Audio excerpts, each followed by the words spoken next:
Atendeu ao pedido da defesa de Jair Bolsonaro, autorizando que ele seja internado no dia 24 para cirurgia de retirada de uma hérnia inguinal bilateral no dia 25, ou seja, no dia de Natal. A decisão pede que o transporte e segurança do ex-presidente deverão ser realizados pela Polícia Federal de maneira discreta, com a corporação garantindo sua fiscalização 24 horas por dia, mantendo no mínimo 2 agentes na porta do quarto do hospital, bem como equipes dentro e fora do recinto. Bolsonaro também não poderá ter acesso a computadores, telefones celulares ou quaisquer dispositivos eletrônicos durante o período de internação.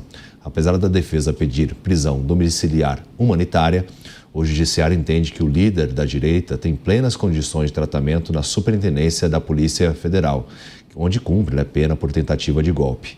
Então, o pedido foi atendido para a realização dessa cirurgia. Até mesmo a equipe médica se manifestou dizendo que a melhor data seria no dia 25, no dia de Natal. Houve até uma certa estranheza em relação a essa data, mas a data definida foi essa. Amanhã, inclusive, o ex-presidente Jair Bolsonaro deve ser submetido a exames até para que os médicos definam de que forma que vai ser a realização desse procedimento cirúrgico. Dentro dessa análise aí do pedido que foi negado quanto à prisão domiciliar e também em relação, Diego Tavares, ao procedimento cirúrgico que agora foi aceito, é uma questão que o ex-presidente precisa, de fato, ser submetido para o tratamento, Ele sofreu a facada, tem outras questões também, mas nesse momento as hérnias que estão incomodando.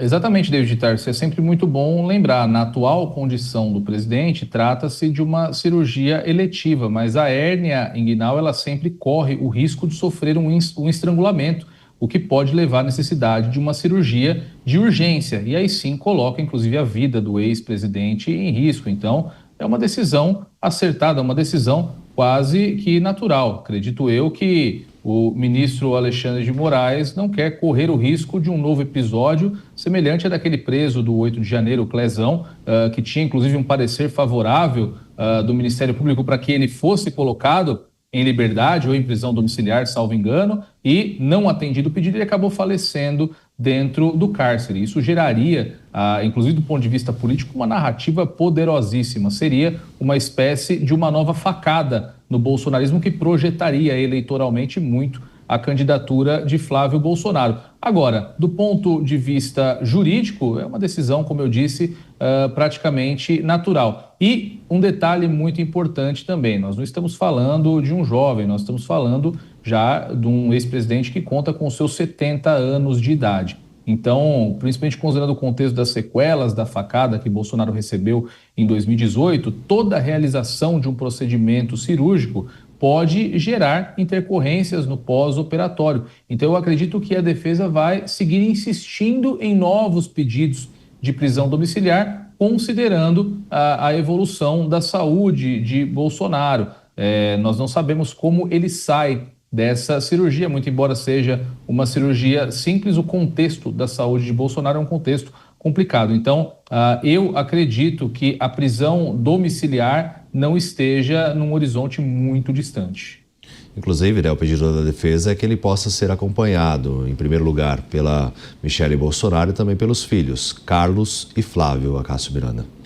Exatamente, uma cirurgia complexa, o Diego bem disse, é uma cirurgia que, por mais que os médicos estejam acostumados com esse tipo de cirurgia no dia a dia, requer determinada atenção pela região, pelo fato de ser alguém que tenha 70 anos de idade, pelo fato de ser alguém que já passou por outras cirurgias na mesma região por conta de um fato externo e, diante disso, nada mais natural que, além da sua esposa, os seus filhos estejam acompanhando também. Independentemente de quem seja, independentemente do viés político, é importante nós olharmos para uma situação como essa com humanidade. E se fosse qualquer um de nós ou fosse um parente, nós torceríamos para que tudo desse certo e principalmente para que aquela pessoa estivesse acolhida ali pelos seus entes próximos. Então, nos resta desejar o melhor para o ex-presidente, que a sua cirurgia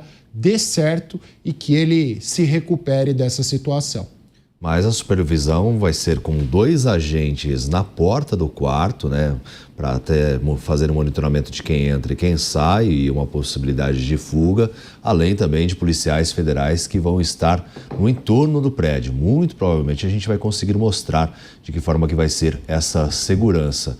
Mas todo esse aparato mobilizado para o ex-presidente Jair Bolsonaro passando por esse procedimento cirúrgico, Dávila. Primeiro, é muito grave a situação de saúde do ex-presidente Jair Bolsonaro, ou seja, são cirurgias recorrentes, sempre esse enorme problema, a saúde frágil. E agora, existe uma outra coisa que, para mim, é um devaneio, é um absurdo. Essa fissura com fuga do Bolsonaro, com cada coisa que o Bolsonaro faz, não, ele está pensando em fugir. Ele nunca deu um sinal que ia fugir de lugar algum. Ou seja, é um exagero.